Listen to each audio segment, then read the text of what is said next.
Bonjour, vous êtes sur Fréquence Populaire et nous avons la chance aujourd'hui de recevoir quelqu'un qui a été une des figures importantes des Gilets jaunes, du mouvement des Gilets jaunes, François Boulot.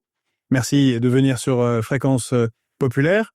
Alors François Boulot, on peut se tutoyer, on se connaît, on s'est croisés 2 ou 3 fois déjà à l'époque des Gilets jaunes. Ça remonte maintenant, ça fait 7 ans.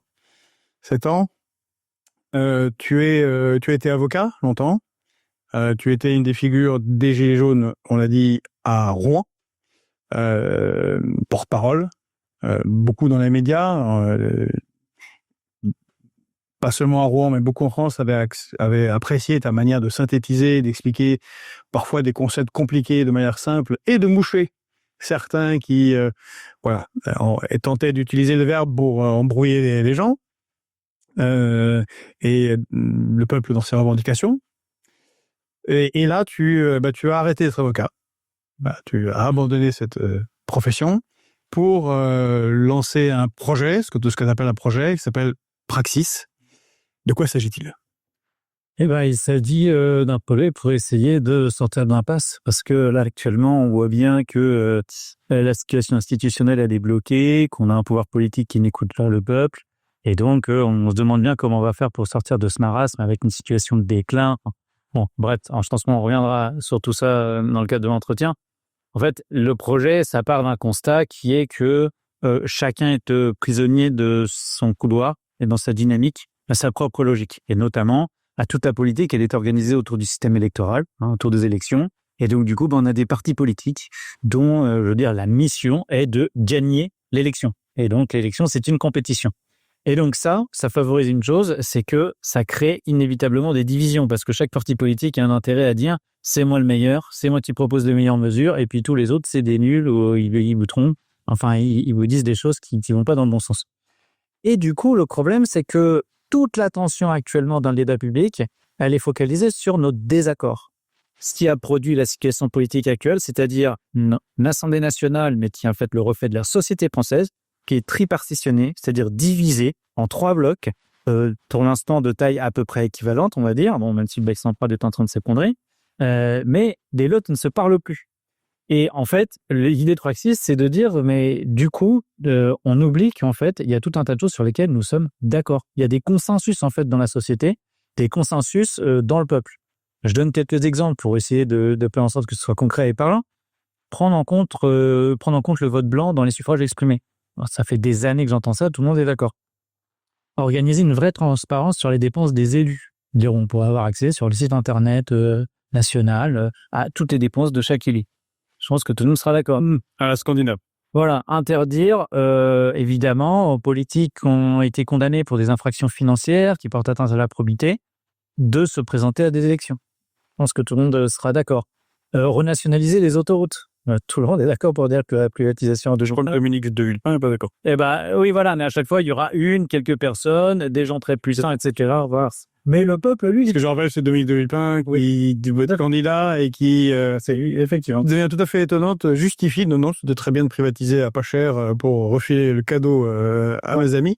Voilà, donc ça, c'est une mesure aussi sur laquelle tout le monde est d'accord. En fait, on voit finalement que tous ces sujets-là sortent des radars, en fait, à chaque fois, parce qu'on se concentre sur nos désaccords.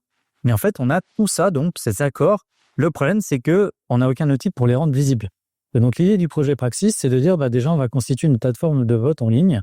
On va essayer de regrouper un maximum de monde. On va essayer de faire en sorte que ce soit le plus représentatif possible. Donc, c'est quoi la plateforme de vote ? Bien sûr.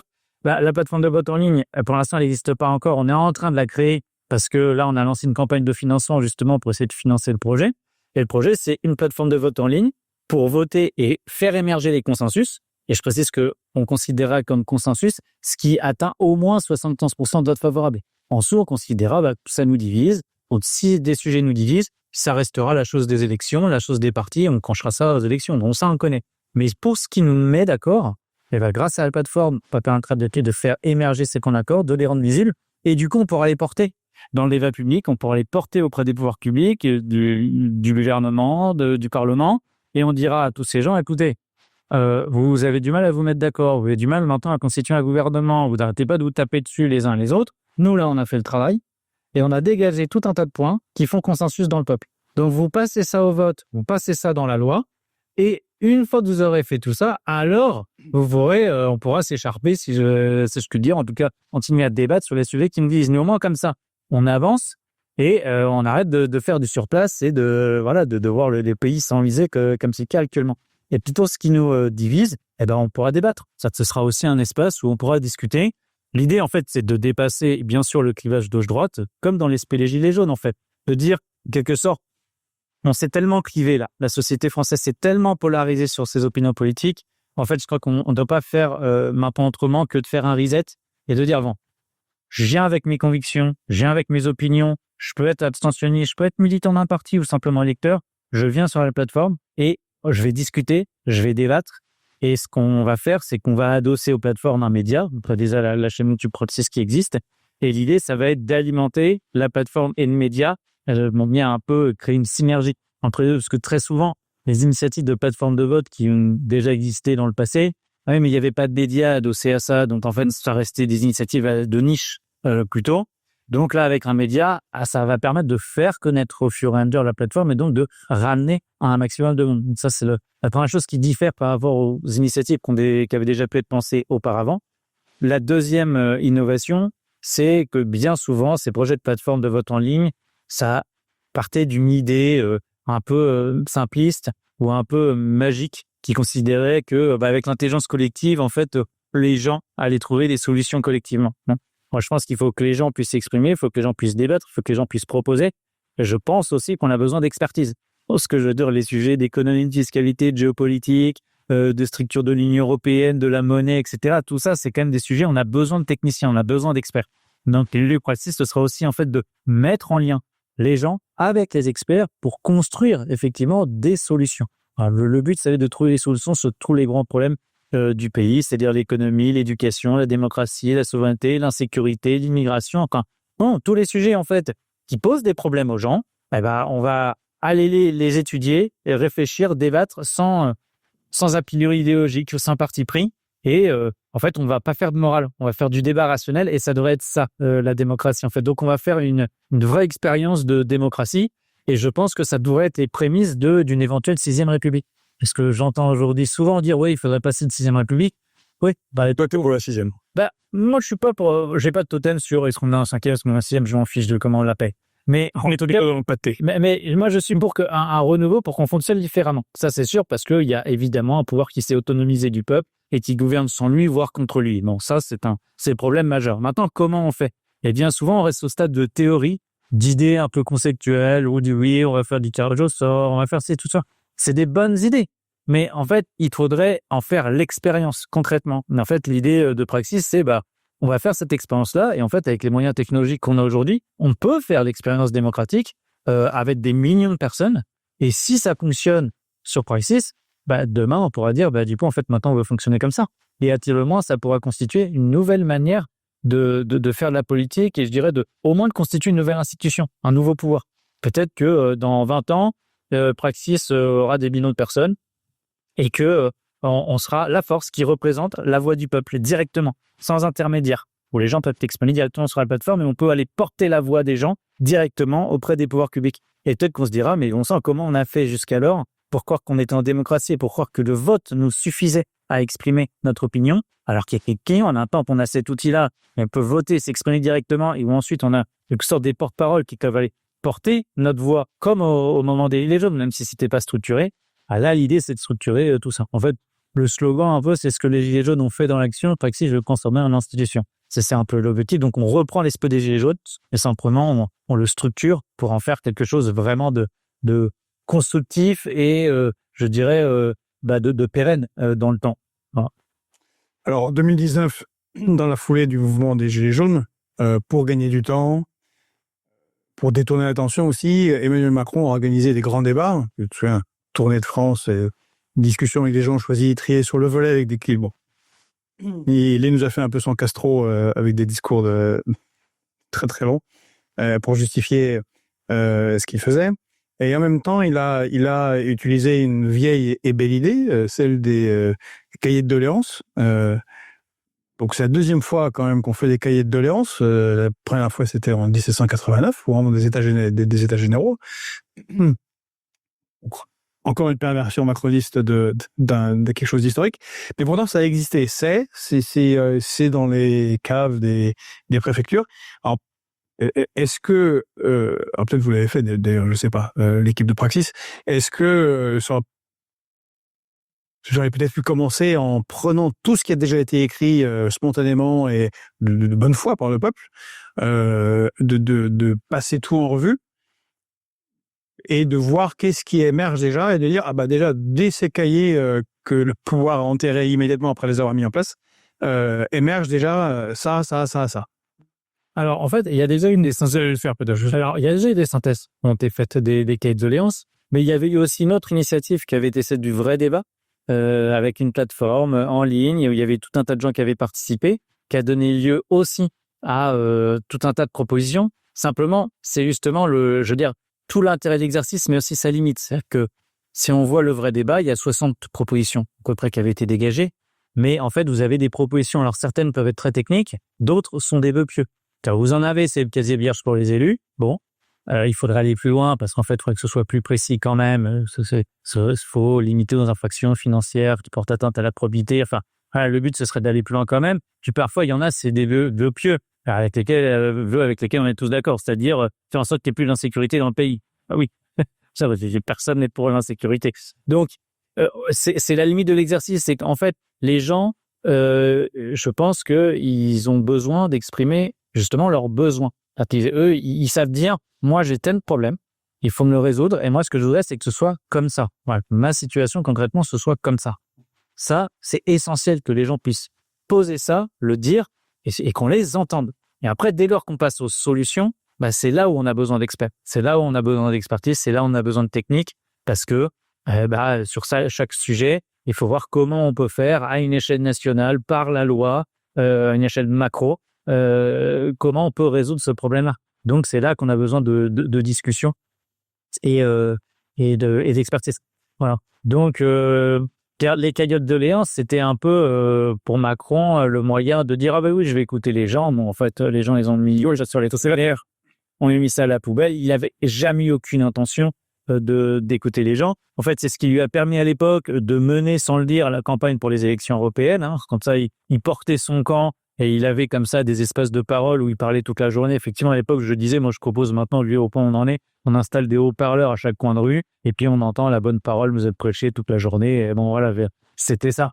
Donc, et puis Macron a maintenu le non-écoute du peuple. Il l'a prouvé après 3 élections perdues.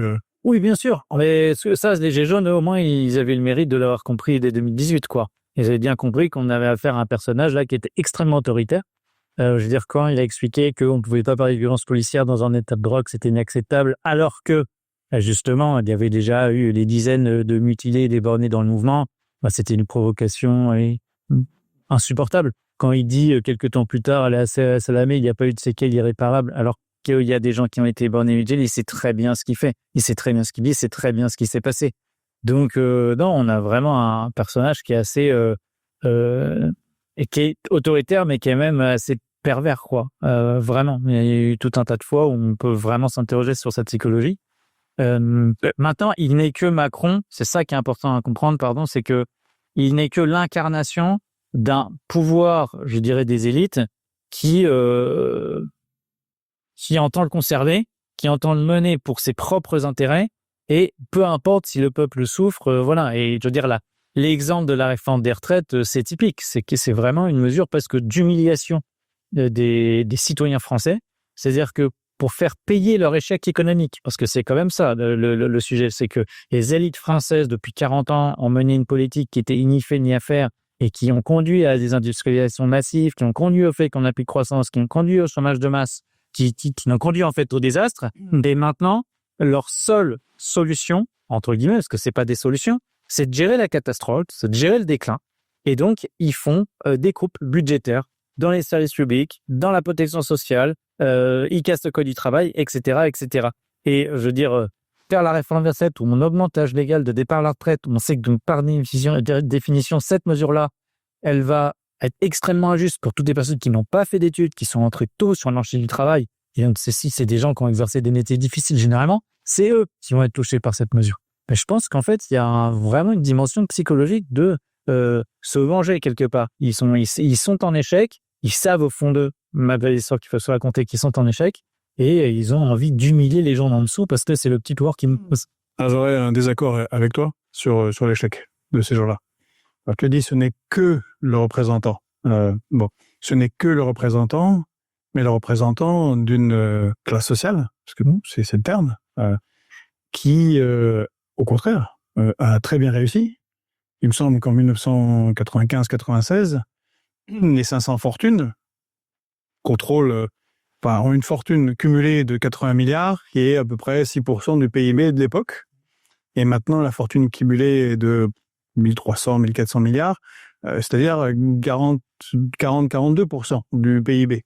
Il y a un enrichissement ahurissant, j'ai jamais vu même dans les phases les plus accélérées d'enrichissement. La France a un record absolu.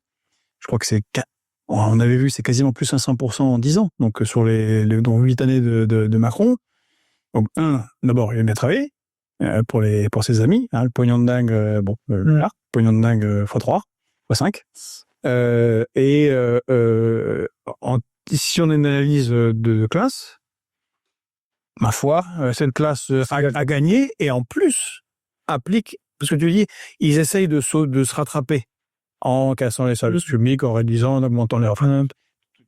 Tout le cortège de drames et de tortures du peuple en s'attaquant aux acquis sociaux et ce qu'a fait le Conseil national de la résistance, mais je repense à Denis Kessler, qui en 2007 a créé, célèbre discours dans le Challenge, interview dans le Challenge, il disait notre objectif, donc celui de Macron quelques années après, c'est de récupérer ce qu'ils nous ont pris, nous, c'est-à-dire le peuple, les gilets jaunes et les chaussettes vertes, et le peuple, quoi, nous ont pris au lendemain de la Deuxième Guerre mondiale. C'est cru et violent. C'est de reprendre tout l'héritage du Conseil national de la résistance. Et c'est tellement signé que là, il vient de recevoir le prix du Global Citizen Award de l'Atlantic Council, qui est remis par Larry Fink, le patron de BlackRock, donc un des représentants de cette classe transnationale de multimilliardaires, qui veut s'accaparer les retraites, la sécurité sociale en France. Mais c'est clairement indiqué.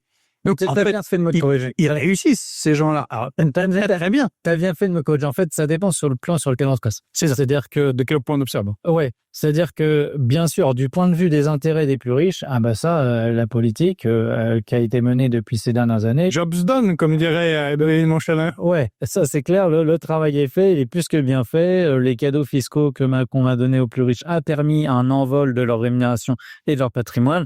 Ça, c'est très bien fait, pas de problème.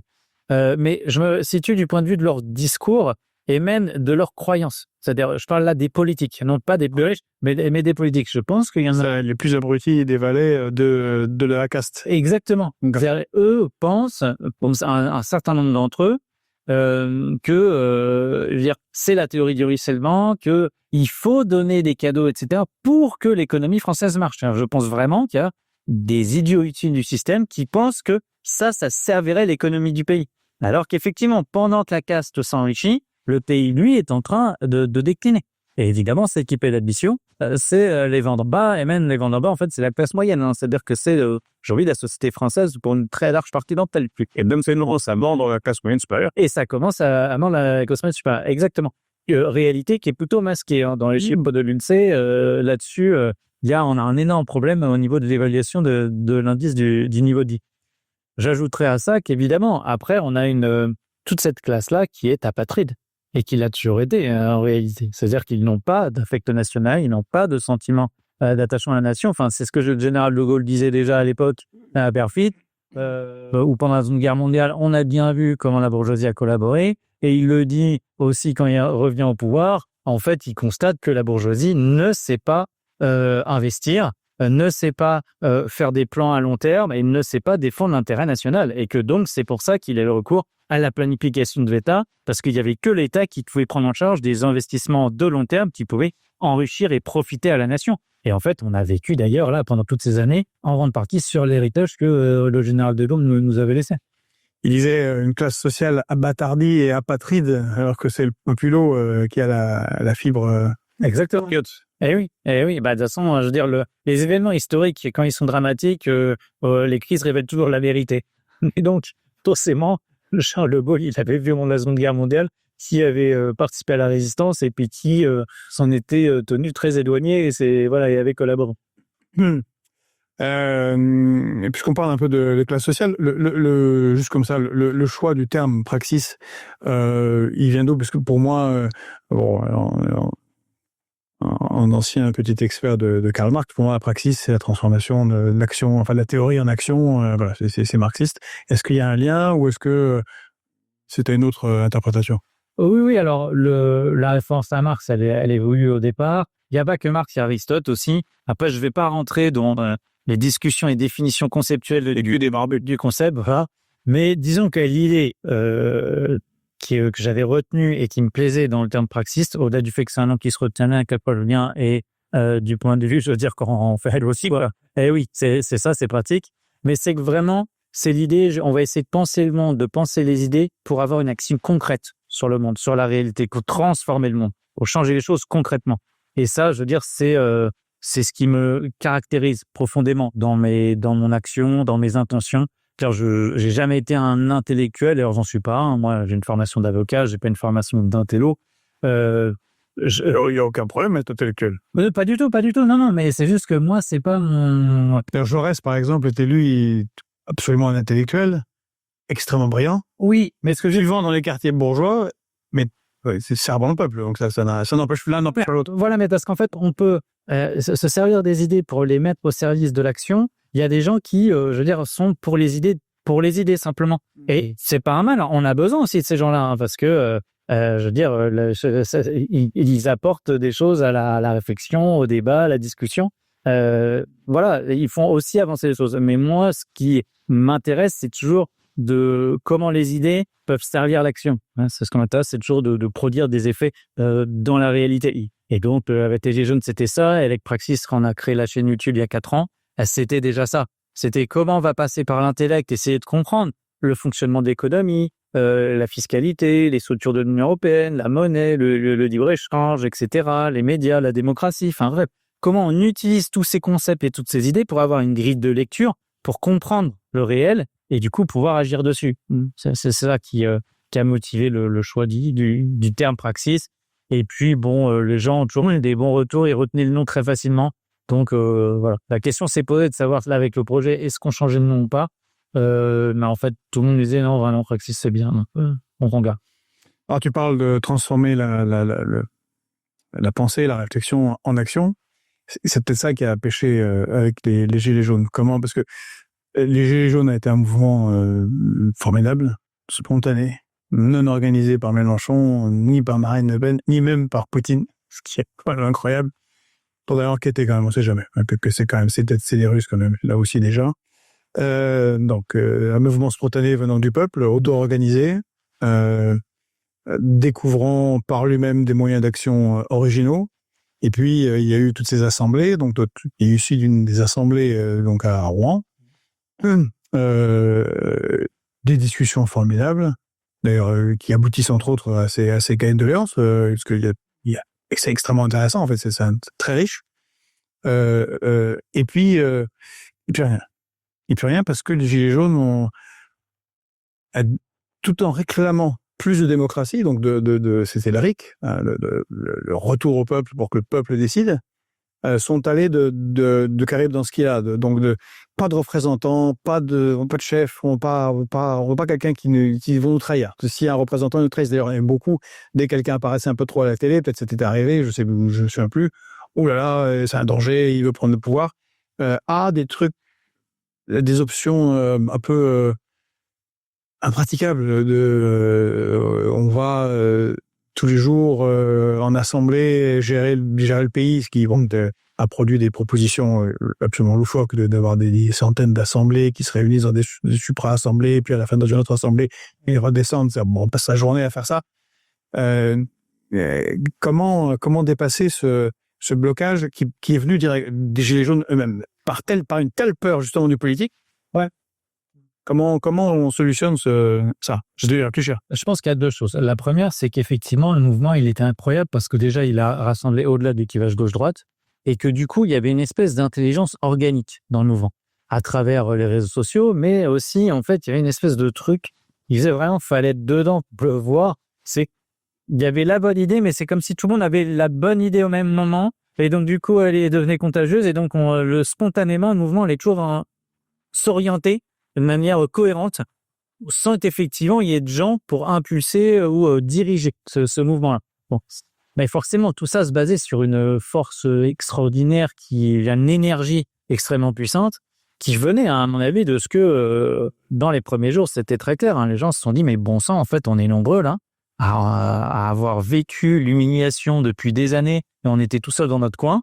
Et là, enfin, on se rend compte qu'on n'est pas tout seul. Et donc, des gens ont relevé la tête et se sont dit, mais maintenant, elle va plus nous la faire et on va les reconquérir nos droits. Et avec cette idée que, alors ce qu'on entendait, la formule, c'est sur les ronds-points, on a retrouvé la fraternité, maintenant on va les reconquérir de la liberté et l'égalité. Et c'était beau parce que la référence, c'était donc la Révolution française, 1789, et c'était l'idée aussi qu'on se battait pour tout le monde. C'est-à-dire que c'était pas seulement pour nous, c'est pas seulement pour des intérêts corporatifs, c'était pour tout le peuple français et même pour les générations futures, les enfants, les petits-enfants.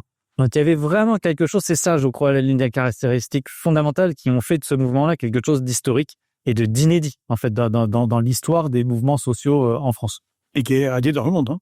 Voilà, exactement. Et d'ailleurs, c'est ce qui a fait que tous les médias du monde se sont interrogés à ce moment-là, se sont intéressés, pardon, à ce moment-là. Encore, c'est Français qui font une révolution. Eh ben oui, mais c'est vrai qu'on peut... Enfin, vraiment, moi, ce que Todd avait dit, vraiment, ça a détenu en moi, c'est les Gilets jaunes m'ont vraiment redonné ma fierté d'être français, quoi. Je me suis dit, mais bon sang, la France des Gaulois réfractaires, elle existe toujours, quoi. On a encore cette capacité à se révolter, à s'indigner. Et ça, ouais, c'était quelque chose, j'ai l'impression que ça vient nous chercher vraiment dans notre trip, quoi. Bon, ça, c'est la première chose. Alors après, la deuxième, sur pourquoi le mouvement s'est essoufflé, ce serait pas le manque de représentation.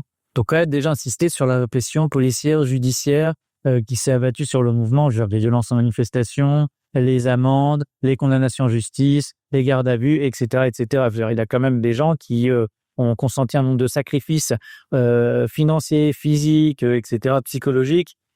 Ça a été lourd et ça a été coûteux pour beaucoup. Je crois qu'on peut faire l'effort, et il faut le faire à chaque fois, de rappeler cette répression. Parce que là, il n'y a pas eu tellement de laxisme de la justice. Non, voilà, exactement. Là, il a dit ça par là. Ouais.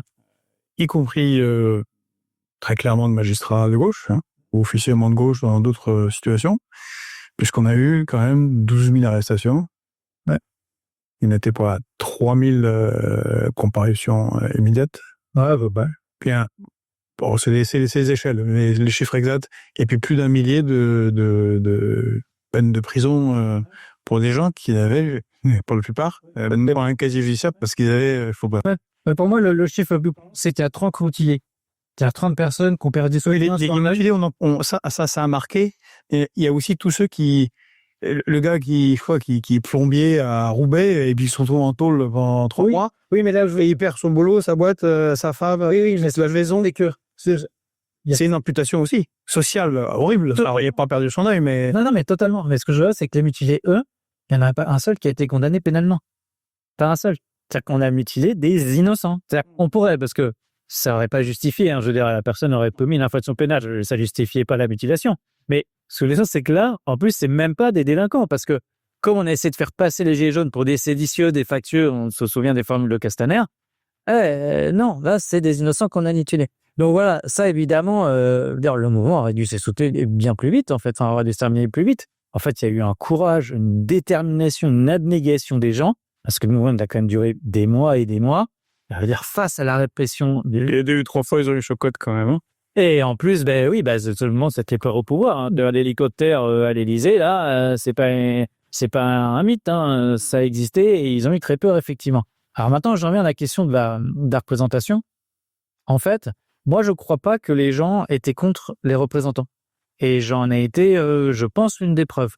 C'est-à-dire que simplement, ce qu'ils voulaient pas, c'est se faire voler la parole, et ce qu'ils voulaient pas, c'est se faire trahir. Ça c'était niette. C'était inacceptable.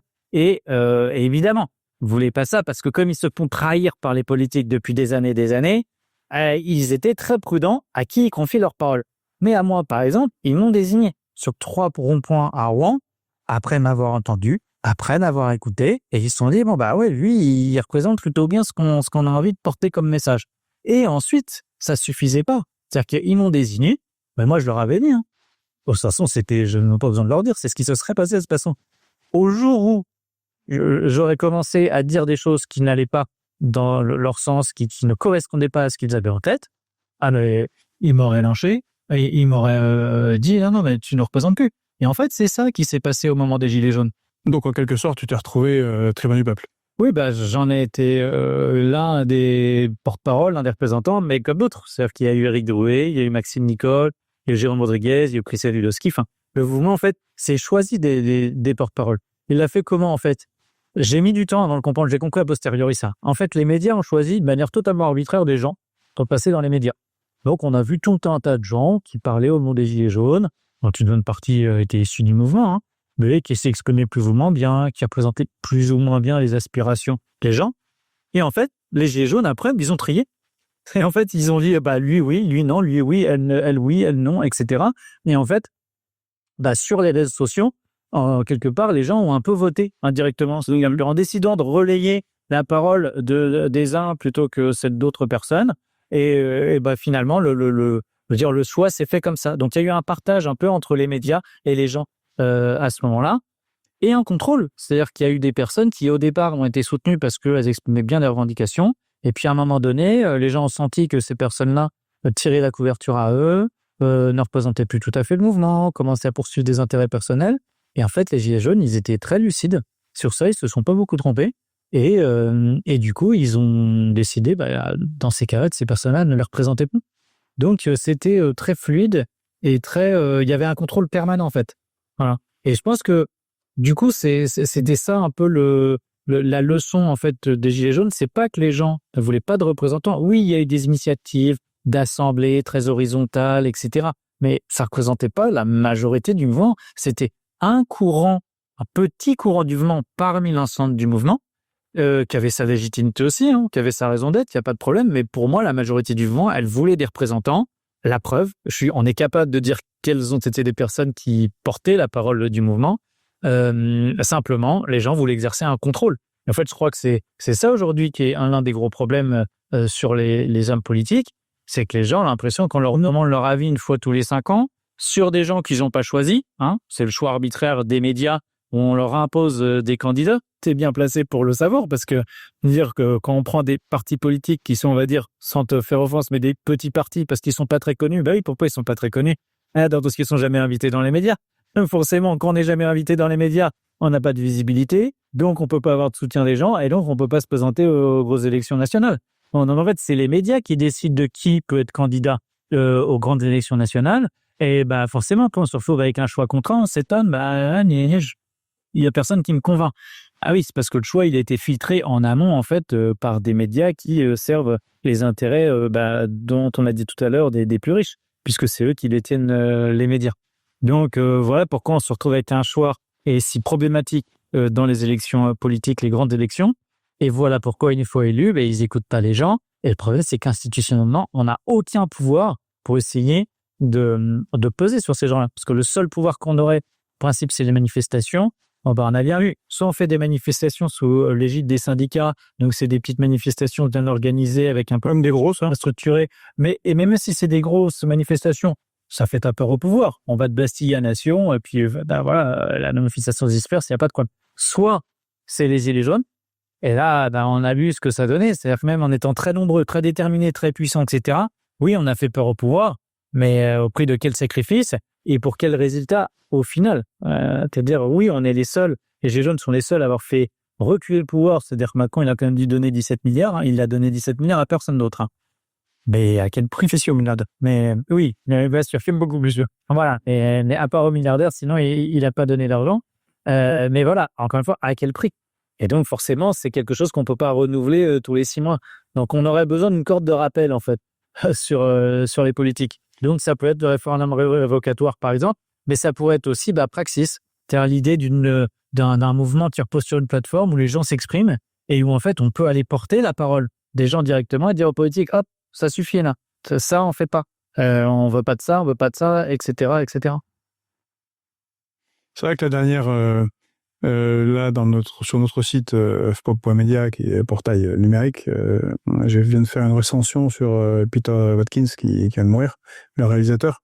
Il avait fait La Commune de Paris, une œuvre titanesque, 5h30, où il mêle le reportage avec des acteurs, certains, des Gilets jaunes, beaucoup plus tard.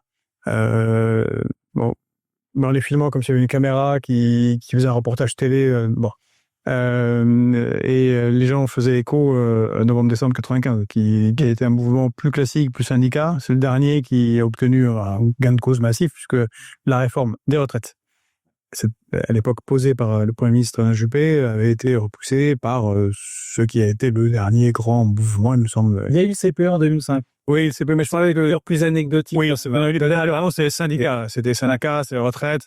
Et puis, il y avait ce côté proto-gilets jaunes avant, il y avait les syndicats qui faisaient les manifestations, surtout les gros corps, ceux qui peuvent faire, qui bloquent, pas comme les cheminots. Et avec des gens qui ne peuvent pas parce qu'ils sont en entreprise, mais qui soutenaient dans la rue, qui donnaient l'argent, qui venaient à Montparnasse, à amener d'argent au pot de grève. C'était un aparté. Alors, ce projet Praxis que tu lances nous permet de revenir à la situation actuelle dans laquelle on est. Tu as dit tripartition de la politique. Alors, tripartition un peu fictive parce que le Bloc central existe parce qu'on a bien voulu lui sauver la mise. C'est-à-dire que s'il n'y avait pas eu de front républicain, soit des enfants républicains, parce que ces gens ont détruit la République. Attends, c'est un drôle de front républicain, mais bon, passons. Il aurait été divisé par 10 en nombre de députés et on aurait plutôt quelque chose de plus bloc à bloc, ou plutôt la victoire du RN. En fait, c'est ça la réalité. Et le résultat, c'est qu'on a une sorte d'extrême centre, comme analyse François Koch, l'autre François, qui est souvent sur la conscience populaire, dans une démocratie minoritaire où maintenant on est à 10% de soutien à Emmanuel Macron, mais qui joue toujours de « Ouh là là, regardez, le fascisme, c'est horrible, arrive, oh là là, les bolcheviks, attention, les fascistes, oh les bolcheviks, oh les fascistes, oh les bolcheviks. » Parti socialiste, vous êtes des gens sérieux quand même, vous êtes toujours des gens sérieux. Bon, vous aussi, on vous a sauvé un peu la mise avec le Front républicain.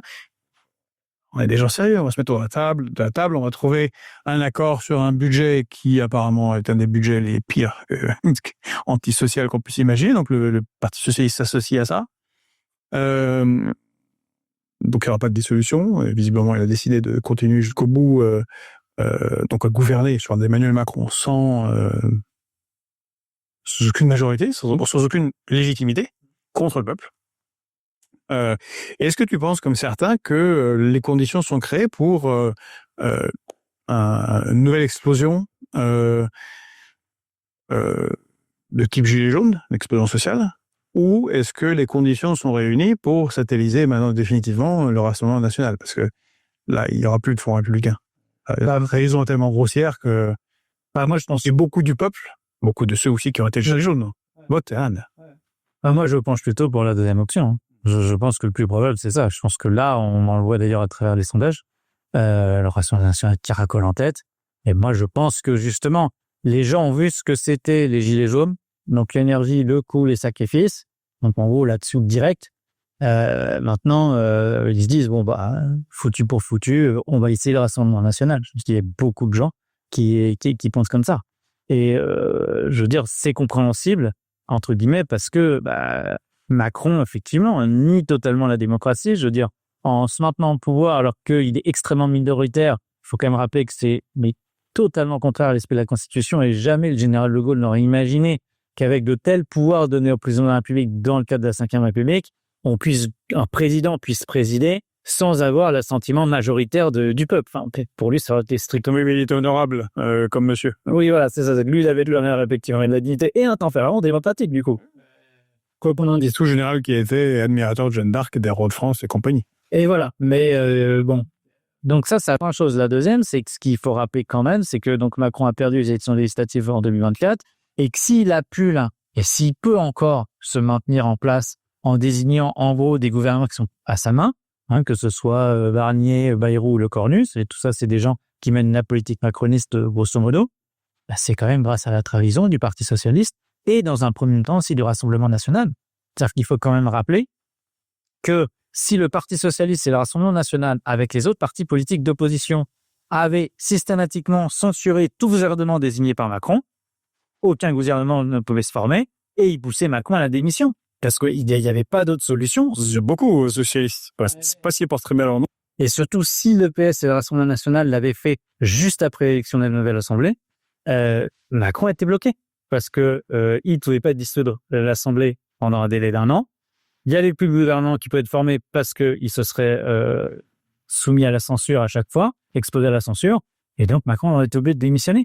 Donc là, si Macron... Ou de partir dans la folie totale avec l'article 16. Mais ça, pour moi, c'est pas terrible. Surtout qu'à ce moment-là, les élites étaient très en colère, étaient très fâchées par le mouvement d'Emmanuel Macron.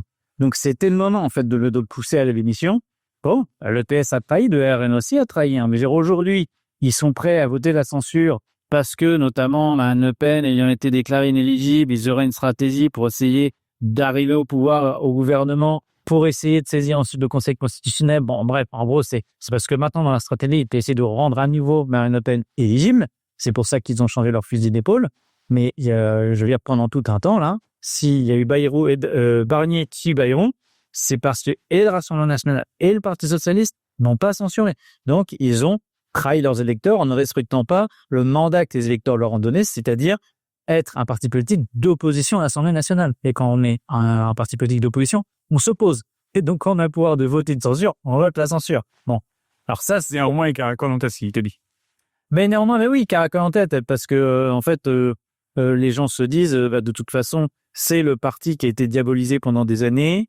Manifestement, ce serait le parti que les médias ne veulent pas voir arriver au pouvoir. Et moi, je pense que c'est une erreur d'analyse. Je pense que dans les dernières années là, en fait, Marine Le Pen s'est chiracisée, comme on dit, c'est dédiabolisée.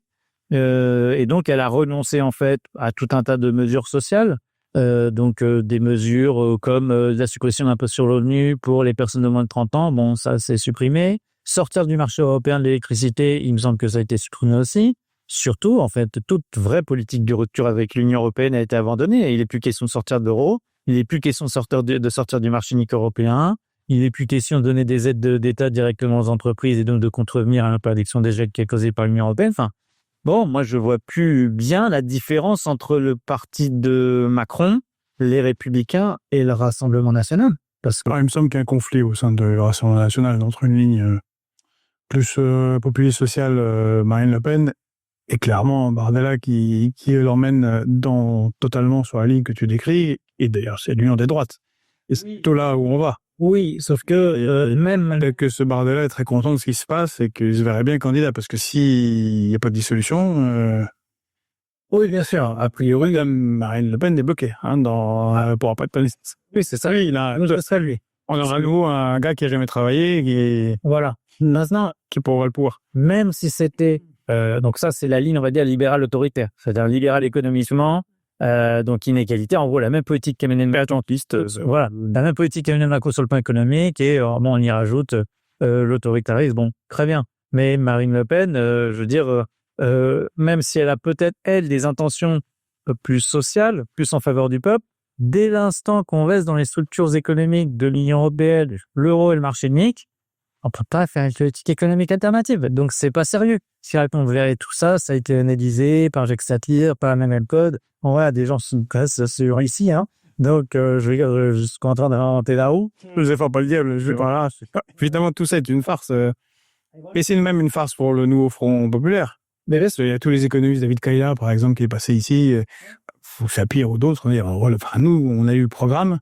Mais c'est très très bien, félicitations, bravo, mais vous ne pouvez pas faire ça si vous restez dans le cadre... C'est ça. Alors après... Vous mentez, en fait. Exactement. Alors là, les uns comme les autres. Alors, on peut avoir nos préférences pour nos menteurs favoris, mais et après, on doit avoir une analyse qui consiste à pas forcément aller...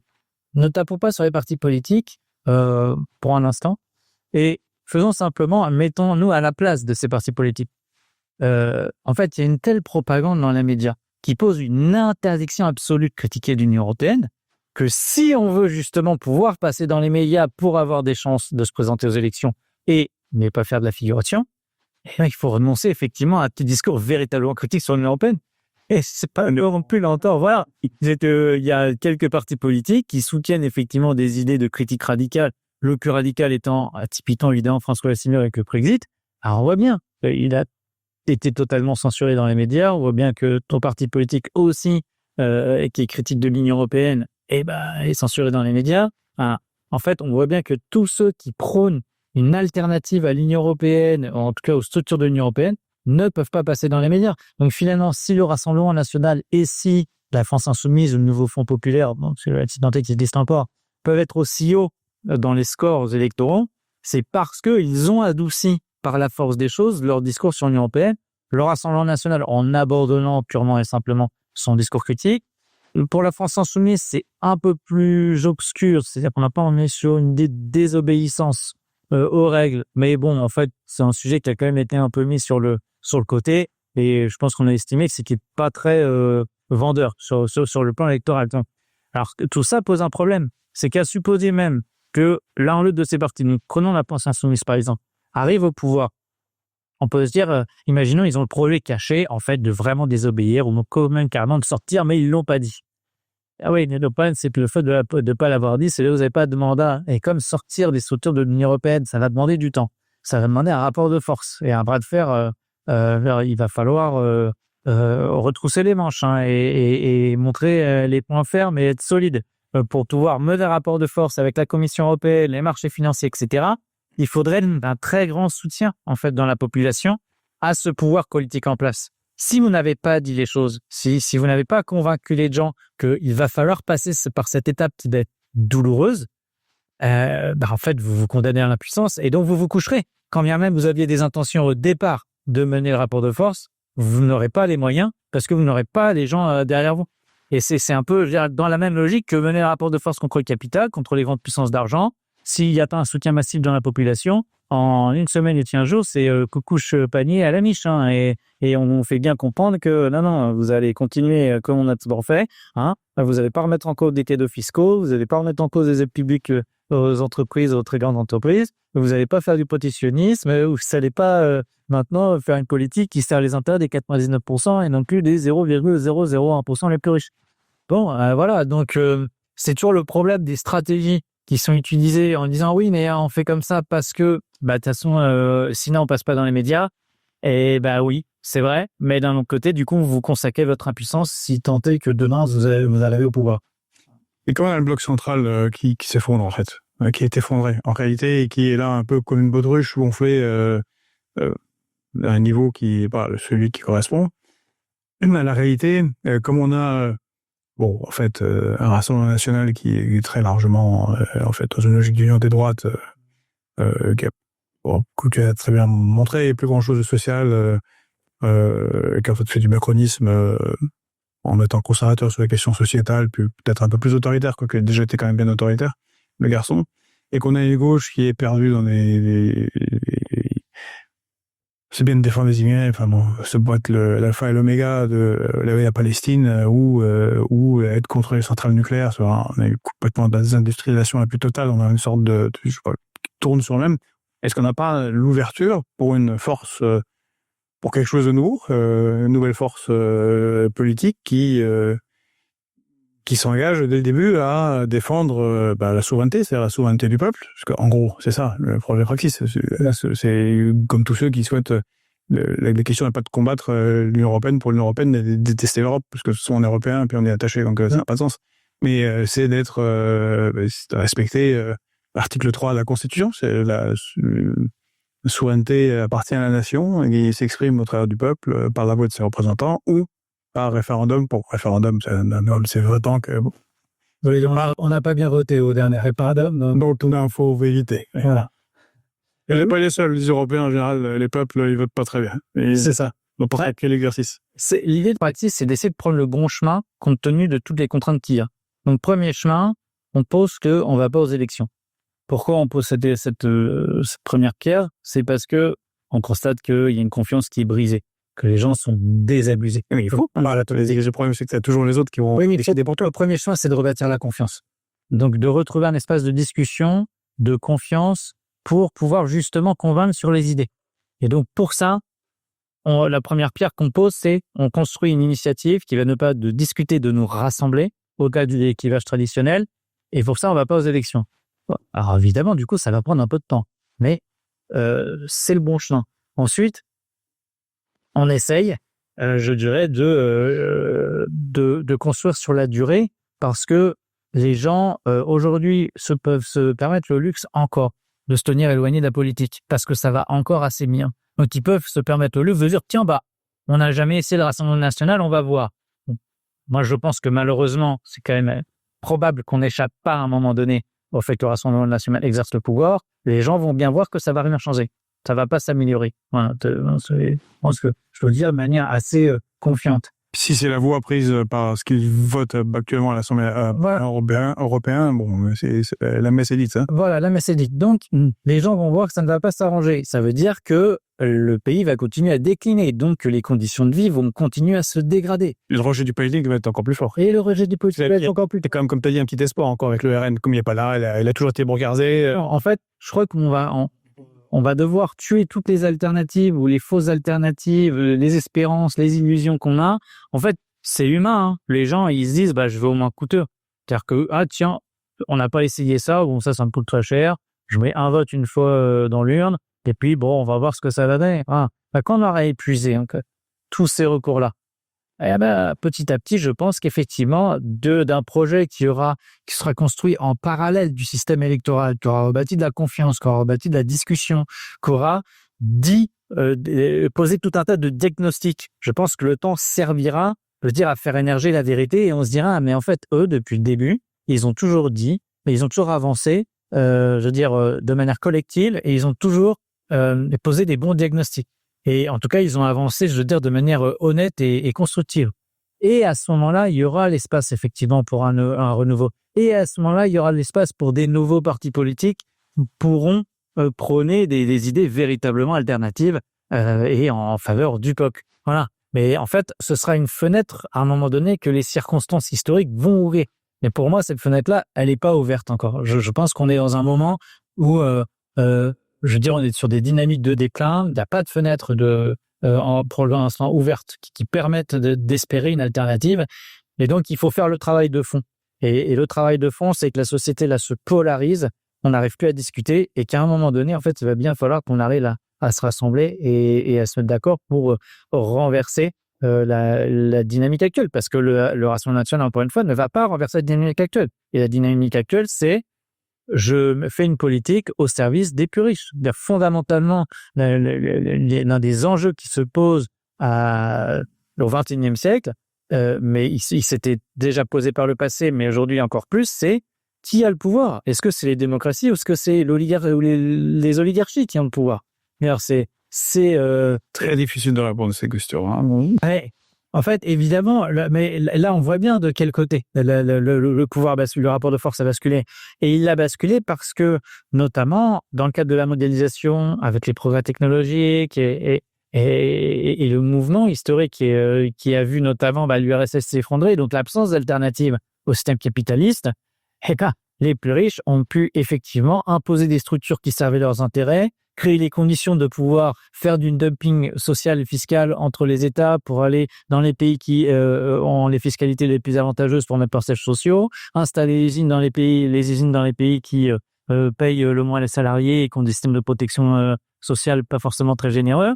Bon, et voilà. Et eux, ils font leur marché, comme ça. Le monde est désigné un grand marché et où ils prennent leurs décisions pour maximiser leur intérêt matériel et économique. Et ça, le problème, c'est qu'ils n'ont aucune considération pour l'avenir des tops nationaux, pour le niveau d'emploi, de chômage, les systèmes de protection sociale. En bref, pour les gens qui sont là, qui travaillent et qui aimeraient bien pouvoir vivre de leur travail, être respectés dans leurs conditions de travail et qui voient leurs besoins fondamentaux, c'est-à-dire se loger, se nourrir, se soigner, aider ses enfants.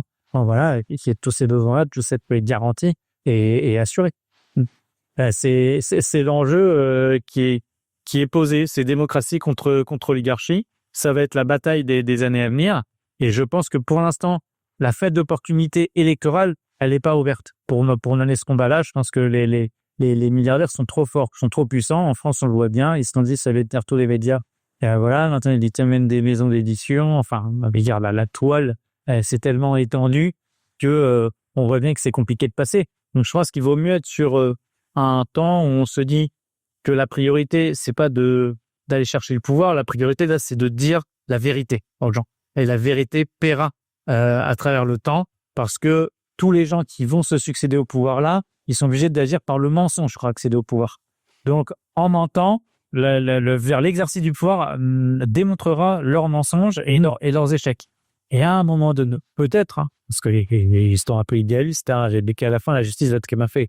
Non, pas fait, peut-être que la justice ne mettra pas, j'en sais rien. Mais s'il y a une chance pour quatre clients, c'est qu'il faut être du côté de la vérité. D'ailleurs, c'est aussi pour ça que nous, on fait Fréquence Populaire pour inviter des gens comme toi et puis faire des analyses qu'on ne fait pas ailleurs pour éclairer ce travail du philosophe chez Platon. Sortir des images miroirs, c'est montrer on a la lumière et la réalité. C'est le travail qu'on a à faire. Mais peut-être je serais en désaccord avec toi sur un élément, c'est que oui, ça semble être le cours des choses, ce que tu décris, mais on voit quand même qu'il y a une fébrilité, une crainte dans l'oligarchie. Ça se manifeste chez son représentant local, Emmanuel Macron et Le Cornu, tous ces gens-là. Jean-Noël Barrot, mais aussi dans les instances supranationales comme l'OTAN, comme l'Union européenne, où il voit bien qu'il y a quand même une équation qui est à risque. Crise économique, crise de l'énergie, peut-être une crise financière qui va nous tomber sur le coin du nez, qui menace de tomber demain, dans 2 semaines, dans 1 mois, ou dans 6 mois, mais c'est là, à l'épée de Damoclès, c'est au-dessus de nos têtes. Une crise géopolitique avec une défaite en cours, je parle de l'OTAN, par proxy interposé en Ukraine. Une crise sociale. Les jeunes ne peuvent pas sauger, ne peuvent pas faire d'enfants, parce qu'ils ne peuvent pas sauger. Les pauvres sont plus pauvres. On a plus de 200 personnes qui sont mortes par rapport à l'année dernière dans la rue. On a combien? Tous les ans, c'est plus 20% de gens qui ne peuvent pas se chauffer. C'est une combinaison qui, le pouvoir d'achat s'effondre. C'est une combinaison qui n'est pas très très bonne. Et solution, toujours été la solution des puissants dans ces moments-là, c'est lever le drapeau de la guerre. Et là, que ce soit en France, à l'UE, à l'OTAN, c'est limite pornographique. C'est demain la guerre, préparons une confrontation dans 3 ans, peu importe les Russes et les armes nucléaires. Mais c'est permanent. Est-ce que un choix n'a pas été fait? Parce que pour qu'autant d'instances de l'oligarchie s'expriment dans la même direction, bon, il y a un petit mot d'ordre qui a été donné quelque part. En cas, il y a des erreurs de classe et des éléments de langage, voilà, ils étaient conscients, voilà, et à un moment donné, les gens vont se rendre compte que ça va pas, et les dernières illusions comme le RN ont se dévolé étant des illusions, et les gens vont se fâcher. Déjà, ils sont déjà fâchés un petit peu avec les gilets jaunes, comme tu l'as rappelé. Est-ce que c'est pas une tentative de dévier le problème et d'emmener les gens, comme ça a déjà été fait, dans les tranchées? Mais moi, je suis convaincu que effectivement les élites là ont compris, on dire, au fond, même inconsciemment, savent qu'elles ont échoué. Je pense qu'il n'y a plus de projet. On voit bien d'ailleurs là à l'échelle de la France, c'est quoi le projet? Là, c'est que des économies, c'est boucler un budget. Mais c'est quoi la vision économique? C'est quoi la stratégie économique? Il y en a pas. On ne parle plus du tout de ça. Parce que il n'y a plus de projet. L'Union européenne n'a plus de projet en réalité. Le bloc occidental européen, il est nu. Il s'est en fait arrimé aux États-Unis pendant des années. On voit que Donald Trump maintenant, il a décidé de diversifier ses alliances et que l'Union européenne, c'est plus sa priorité. Et donc l'Union européenne se retrouve un peu le bec dans l'eau. Et face à l'échec de leur politique, les élites, effectivement, essayent là de nous vendre la guerre. De nous vendre la guerre contre la Russie, contre le puissant nucléaire. On voit bien ce qui est à l'heure, on voit bien la petite musique qui monte sur les plateaux de télé, on nous fait venir des généraux, etc. Préparez-vous à la guerre, etc. Bon, franchement, moi, je leur souhaite plein du courage quand même pour essayer de nous emmener en guerre quand, je veux dire, en tout cas en France, on a un pouvoir aussi discrédité qu'il l'est aujourd'hui, avec une population vieille, t'es quand même assez âgé, je veux dire, l'âge moyen est du corps électoral, c'est plus de 50 ans, je sais pas si c'est pas 55 ans. Bon, on fait la guerre quand on est jeune, on s'en sert, on est vieux. Et puis, surtout, on vient de sortir d'une parenthèse idyllique de paix et de prospérité depuis plus de 70 ans, 75 ans maintenant. Enfin, ok, 80 ans même. Je veux dire, les gens sont pas du tout prêts à mourir pour la patrie, là. Et certainement pas pour Macron ou pour ces élites-là. Donc, qui va vouloir aller se battre, là, pour une France dirigée par une élite pareille? Honnêtement, moi, j'y crois pas une seule seconde. Et en plus, on est totalement exsangue au niveau économique, puisqu'on a une dette monumentale, on est en déficit budgétaire, et on n'a plus d'industrie. Donc, ou très peu. En France, en tout cas. Donc, très franchement, je veux dire, je vois bien que c'est le projet pour essayer de se sauver et de se raconter, en fait, qu'ils ont encore un rôle à jouer dans l'histoire. Et moi, je crois tout simplement qu'en fait, là, qu'ils vont perdre le pouvoir. C'est clair, le bloc central est en train de s'effondrer, qui représente quand même encore quelque chose, parce que les retraités votent beaucoup pour le bloc central, parce qu'ils sont très sensibles au discours de « c'est moi ou les extrêmes ». Donc, il représente encore quelque chose. Mais tu as raison, il pourrait être balayé très rapidement s'il y avait plus au front républicain, puisque comme la Ve République, et notamment les élections législatives, sont construites sur le fait majoritaire, avec l'élection uninominale à 2 tours, en fait, ça favorise effectivement l'élimination de la troisième force politique, quoi. Donc, en principe, il pourrait disparaître assez rapidement. Effectivement. C'est ce qui va se passer. C'est qu'ils vont disparaître. C'est que de toute façon, avec la démographie là, il suffit de pas grand-chose. Je sais pas si le Rassemblement national, s'il gagnait la présidence à la prochaine élection présidentielle, est-ce qu'il aurait la majorité à l'Assemblée nationale? Pas sûr. Mais on peut pas l'exclure non plus. Je veux dire, peut-être que il y aurait la force de la force, donc peut-être qu'effectivement dans la dynamique... Bon, la présidentielle est toujours un vent quand même. Souvent, et là, il y aurait peut-être une union des droites, effectivement, qui se mettra en place, hein, le cordon sanitaire, là, je pense que non... Même qu'au Parti Socialiste, voilà. Hein. Nagui se dirait, il irait à la soupe. Voilà. 8 000 plus 7 000, 15 000 par mois. Voilà, la soupe est bonne. Paris vaut bien une messe. Voilà, la soupe est bonne. Et puis, je pense qu'on serait tout à fait étonné de voir nombre de médias, même critiques encore aujourd'hui du Rassemblement national, qui se retourneraient du jour au lendemain, et dès l'instant que l'un de ses représentants arriverait à la présidence de la République. Donc on verrait finalement qu'il y a le nombre de gens qui agissent non pas par conviction, mais strictement par ambition, et qui savent, voilà, et qui savent se mettre du côté du pouvoir et du côté de la force. Et Bardella peut être en 24 heures transformé en visionnaire par des médias qui... Exactement.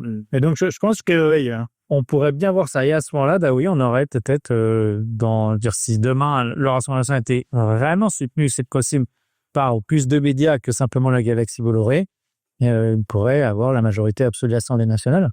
Bon, à ce moment-là, on aurait, je dirais, la bourgeoisie, le capital qui montrerait son vrai visage. C'est-à-dire que avant, il pouvait se montrer sous l'apparence d'un Macron qui se prétend progressiste, qui se prétend ouvert sur le monde, etc. Bon, et qui en fait, le grand capital, dès lors que ses intérêts économiques sont menacés, est tout à fait capable d'aller vers des partis politiques qui sont moins nobles moralement. Hein, on va montrer les immigrés en bouc émissaire, on va montrer la différence. Voilà, alors, je veux dire... c'est déjà vu dans l'histoire. Ça s'est déjà vu dans l'histoire. Et voilà, la bourgeoisie n'a pas de problème à se salir les mains et aller sur des... les concepts moraux, pour eux, c'est pour se donner une façade, pour se donner une bonne conscience. Mais bon, dès qu'il est question du portefeuille, ils savent que c'est quand même ça qui compte avant tout. Voilà, on verrait. Je veux dire, on le voit déjà sous nos yeux. On voit comment Grand Capital a décidé de s'allier plutôt au Rassemblement national. Le bloc central vient s'écrouler. Et on l'avait déjà eu pour l'élection présidentielle de 2022. Raphaël Enthoven nous expliquant qu'entre Mélenchon et Le Pen au deuxième tour, il voterait clairement Marine Le Pen. C'était clair. Je veux dire, pour quelqu'un qui se dit de gauche, en principe, naïvement, on pourrait se dire, quand même, et ça Marine Le Pen, ils votent Mélenchon quand même, ce gars-là. Non, il dit bien qu'il voterait Marine Le Pen. Donc, on voit bien de toute façon comment là ces dernières années. Oui, voilà, parce qu'ils sont antisémites. Bon, voilà. C'est-à-dire qu'aujourd'hui, c'est assez. Donc, justement, le Rassemblement national, c'est assez quand même cocasse quand on pense au Front National et à papa. Oui, à ses origines, à son histoire. De voir Bardella et Marion Maréchal Le Pen aller en Israël, trouver que c'est le paradis sur terre. Ouais, mais c'est assez. J'avoue qu'Orwell est quand même un grand visionnaire. Hein, dans tous les retournements sont possibles et maintenant on a quand même déjà, parce que tu disais, les médias peuvent se retrouver demain à encenser. Et qu'est-ce qu'on a? Jupiter, ça a été pris. Alors, je sais pas, Neptune, bon, faut Bardella. Déjà, il trouve que c'est une figure morale fantastique d'être allé soutenir Danone. Ouais, quand même. Bon, alors, c'était oublié ou?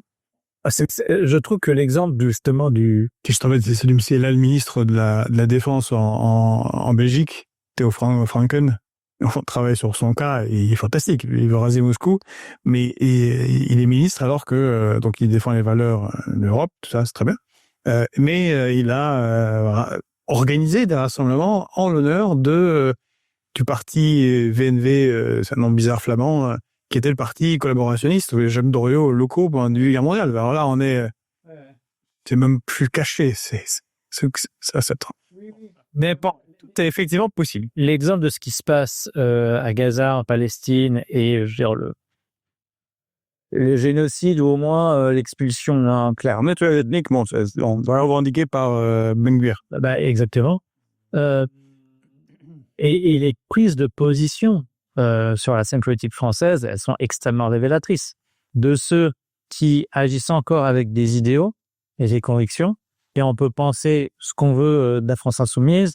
Pour le coup, oui, il y a peut-être une visée clientéliste de positionnement vis-à-vis de la communauté musulmane en France, bien sûr, mais il y a aussi quand même une tradition historique de la gauche française de défendre la cause palestinienne. Bon, donc je pense que ce serait abusif d'y voir que du clientélisme. Je pense qu'il y a vraiment, c'est conforme en tout cas aux idéaux humanistes qui sont revendiqués. Pas de problème, pas tellement de clientélisme que plutôt c'est facile. C'est bon. Ça mangera de pain, ça changera rien. Alors après, c'est facile. Bon, fait mauvaise conscience. Non, enfin, bon, Rémi des médias, ça leur a quand même aussi attiré des vives critiques. Mais moi, ce que je note effectivement, c'est le Rassemblement national qui essaie de se racheter une virginité sur l'antiracisme et sur le fait que, eux, surtout, ils sont les premiers défenseurs de la lutte contre l'antisémitisme, etc. Et Éric Zemmour, dans son parti, il a attiré les pires, parce que le RN a été purgé de ces éléments qui encensent Jacques Doriot, justement. Mais du coup, avec des discours qui sont pas mesurés. C'est-à-dire qu'en fait, moi, je fais toujours attention à ça, lui, qui a un discours quand même équilibré, qui essaie de protéger les vies humaines par-dessus tout, en fait, qu'elles soient israéliennes ou palestiniennes. C'est ça qui m'intéresse. Quand on est humaniste, on fait pas de tri entre les vies humaines. Là, le Rassemblement national, ils ont pris des positions qui étaient pro-Netanyahou, pro-Israël, sans aucune mesure.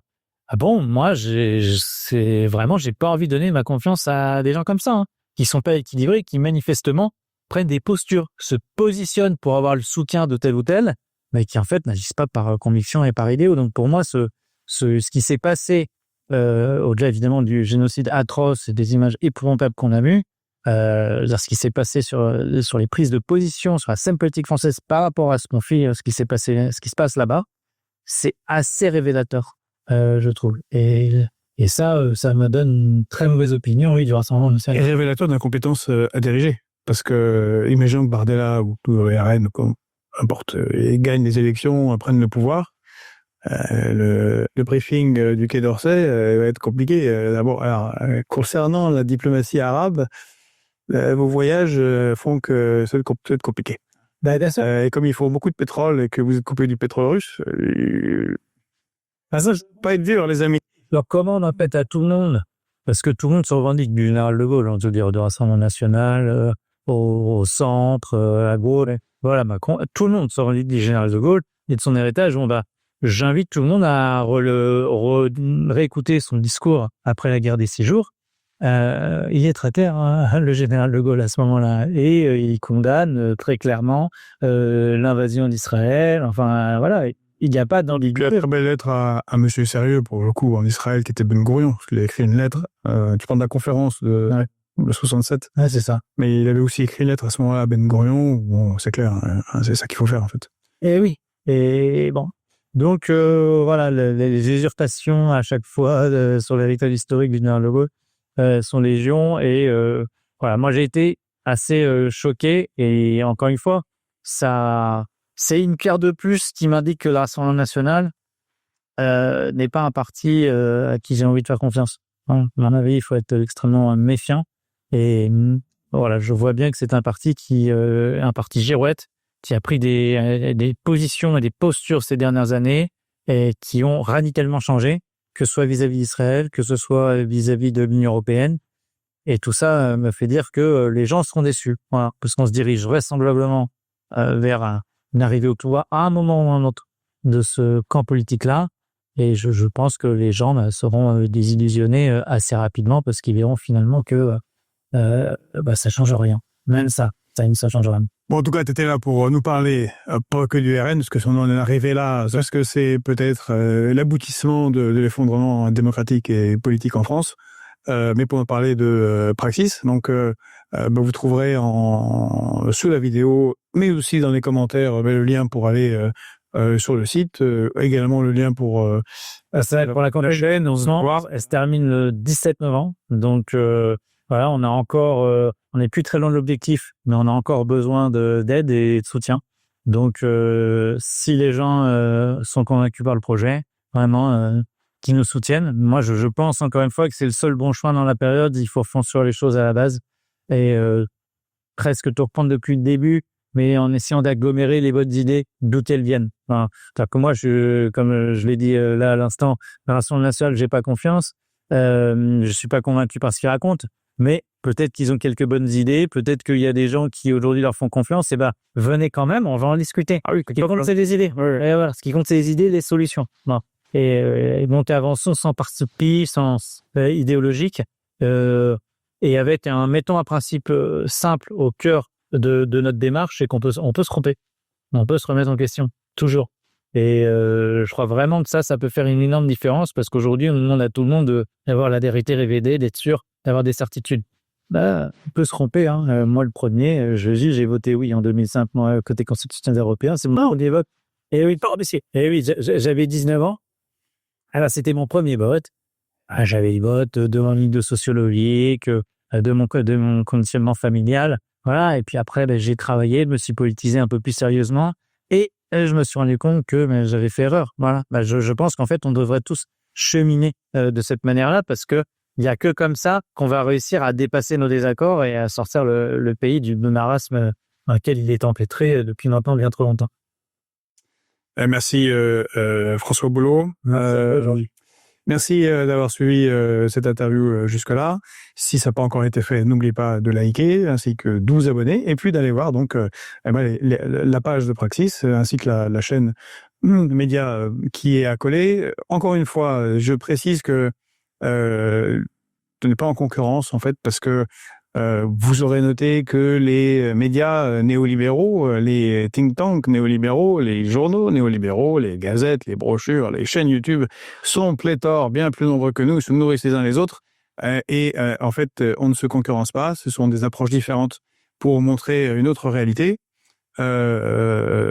Analyser, et puis bon, c'est intéressant cette idée de donner la parole au peuple par ce biais-là. Ça marchera pas, ça, on verra. En tout cas, ça vaut le coup d'être tenté. Voilà, allez-y.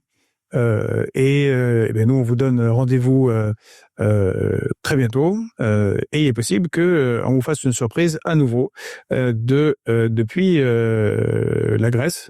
Mais ça viendra, ça sera une surprise. Allez, bonne journée à tous, cheminez, et n'oubliez pas, de penser librement, et de réfléchir, et de ne pas vous faire embobiner. Merci François. Merci à toi.